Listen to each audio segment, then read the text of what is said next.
Bonjour à tous, heureuse de vous retrouver sur la chaîne de conseils vétérinaires Tony et Léon, animée par des vétérinaires. Aujourd'hui, je vous propose de retrouver mon confrère Jean-François Quinton, vétérinaire spécialisé en nouveaux animaux de compagnie. Nous allons discuter de comment bien nourrir sa poule. On a souvent tendance à penser aux graines, est-ce une bonne idée? Alors, n'hésitez pas à nous faire part de vos commentaires et suivez-moi. À tout de suite.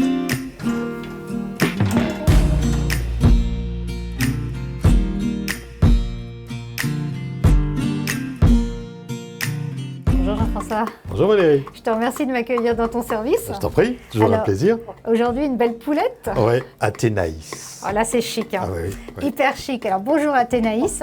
On va pas te déranger. Ouais. Mais là, on la prend justement en train de manger. Jean-François, ça va où tout ce qu'elle est en train de manger, là, Athénaïs? Ah ben oui, tu as vu à quelle vitesse elle avale? Ouais, puis elle n'a pas de dents. Oui, oui, oui. En fait, les oiseaux ont un jabot, c'est-à-dire que ça ne va pas direct dans l'estomac. Le jabot, c'est une espèce de poche qui est là, ici. Ouais. Excuse-moi, je te dérange. Oh, Athénaïs, bouge pas, je monte. Qui est juste ici, sous le cou. Et toute la nourriture arrive dans le jabot. Donc c'est pour ça qu'ils peuvent avaler très très vite, ça fait une espèce de réserve. Et quand elle aura bien rempli son jabot, elle va aller faire la sieste, elle va digérer. Et petit à petit, la nourriture passera du jabot dans l'estomac et puis dans le reste. Et dans le gésier, où il y a ces fameux petits gravillons. Oui. Qui sont importants, qu'on appelle le grit, oui. Qui sont essentiels pour la poule, Jean-François? Oui, la poule, tu sais bien, on dit quand les poules auront des dents, les poules, elles n'ont pas de dents. Donc, quand elles ont, en fait, les oiseaux ont trouvé cette technique, c'est d'avaler des granulés, des petits granulés, ça s'appelle le grit, et ça reste dans le gésier, dans l'estomac musculeux, et ça permet le broyage des graines, des aliments. Oui, et donc après, ça passe. C'est fondamental. C'est fondamental, et après, donc c'est pour ça qu'il faut toujours avoir un petit bac à sable avec des petits granulés ou des choses comme ça pour aider à la digestion. Alors Jean-François, une poule, ce n'est pas granivore. Non, c'est omnivore. Voilà, donc ça c'est un point important.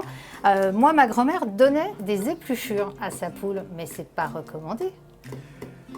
Oui et non, tu vois là, regarde, il y a de la salade, il y a des choses, mais en fait, même de la roquette Athénaïs.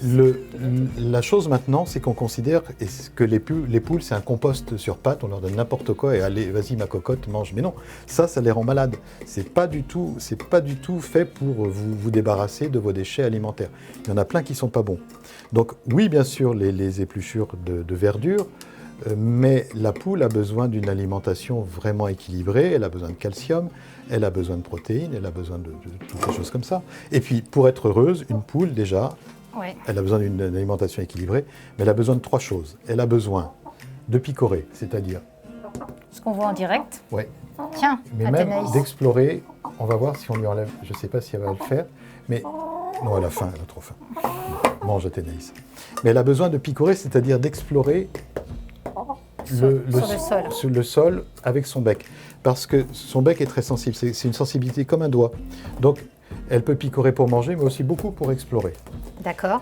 Elle a besoin de prendre des bains de sable, des bains de poussière. Et elle a besoin, en troisième, de se percher. Ouais. Parce que même si elle marche, la nuit, elle a besoin de rester sur son perchoir. Même s'il n'est pas haut, hein, même s'il a 20 cm, c'est pas grave du tout. Ouais. Et même si elles se serrent les unes contre les autres, de toute façon, elles sont très routinières, le soir, elles vont se percher. Hein. Et elle a besoin, donc même si c'est en jardin, parce qu'évidemment, on n'a pas de poule en appartement, d'avoir ce petit perchoir. Et de l'obscurité, évidemment, pour pouvoir dormir. Donc là, c'est tout ce qu'il faut pour une poule heureuse.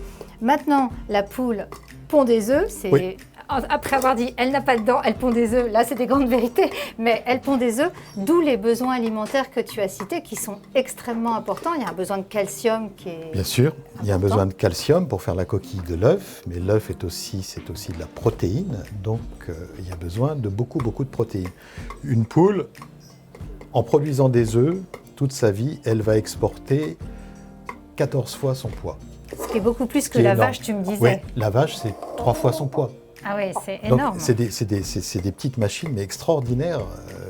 À partir de vraiment pas grand-chose, elles produisent des quantités de protéines qui sont bonnes pour nous.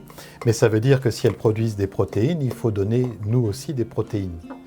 Alors justement, qu'est-ce que tu conseilles qu'on pourrait trouver dans le commerce éventuellement, ou est-ce qu'il faut faire de l'alimentation soi-même? Enfin, qu'est-ce que tu conseilles? Non, parce que si on donne de l'alimentation soi-même, on va essentiellement donner des graines, les graines étant des céréales. Et ça, les céréales, c'est bien, c'est énergétique, mais il n'y a pas vraiment assez de protéines pour l'œuf. Et ça fait qu'on a des oiseaux très très gras, qui ont un gros foie et qui sont pas en forme. Donc il faut, oui, donner des céréales, mais aussi des protéagineux, c'est-à-dire des pois, des tourteaux. Et tout ça est mélangé, on trouve ça en fait dans les mélanges poules pondeuses. Parce qu'il y a un mélange d'acides aminés essentiels, qui sont la lysine et la méthionine, qui doivent être vraiment équilibrés. Et ça, on ne peut pas le faire en bricolant. Voilà, oui, tout à fait. Et alors par contre, à côté de ça, comme d'ailleurs on le sait aussi chez tous les oiseaux, il y a des aliments qui sont fortement déconseillés pour les poules. Je pense à tout ce qui est ail et échalote, mais il y en a plein d'autres que tu pourrais citer, alors sans faire une liste exhaustive. Mais... En fait, elle les laisse de toute façon, mais tout ce qui est